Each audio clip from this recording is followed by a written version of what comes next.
Bonjour à toutes et à tous, bienvenue sur Africa Bevy, votre chaîne dédiée aux actualités d'Afrique. Aujourd'hui, nous avons un message poignant en provenance du Togo, un message d'un compatriote qui souhaite alerter les autorités sur des dysfonctionnements dans le cadre du recensement biométrique de la population, un fait qui mérite l'attention de tous, particulièrement de nos autorités. Le recensement biométrique a démarré hier, mais plusieurs problèmes viennent assombrir ce projet, notamment les conditions de travail des opérateurs d'enregistrement. Tout d'abord, un salaire dérisoire de 140 000 francs CFA par mois, soit seulement 4 666 francs CFA par jour pour des opérateurs qui doivent accomplir une tâche essentielle et complexe. C'est choquant de constater qu'une telle somme soit allouée à des travailleurs en première ligne. Imaginez pour un projet aussi crucial, financé à hauteur de 72 millions de dollars par la Banque mondiale, le salaire des opérateurs reste largement insuffisant.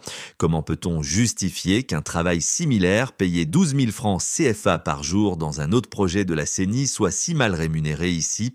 Mais ce n'est pas tout, l'organisation même du recensement semble être un véritable fiasco. Notre témoin nous raconte qu'il a suivi la formation des opérateurs et que tout a été bâclé en seulement 3 jours, sans préparation adéquate. Les formateurs étaient mal préparés et pour couronner le tout, certains opérateurs n'ont toujours pas reçu leur per diem, malgré la promesse de compensation. Il est difficile de ne pas se poser des questions sur la gestion des fonds alloués à ce recensement. Sur le terrain, c'est encore pire. Dans certains centres d'enregistrement, il y a des files d'attente, mais les équipements sont défectueux. Les kits d'enregistrement ne sont tout simplement pas opérationnels et les opérateurs, malgré leur engagement, n'ont personne à qui s'adresser pour faire part de leurs préoccupations.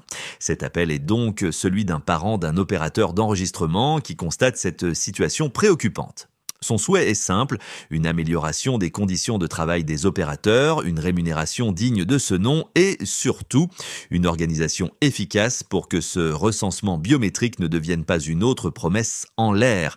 Les travailleurs, dit-il, devraient être payés de manière plus équitable car ces jeunes pourraient utiliser les revenus générés par cette mission pour lancer des projets d'entrepreneuriat et contribuer ainsi au développement du pays.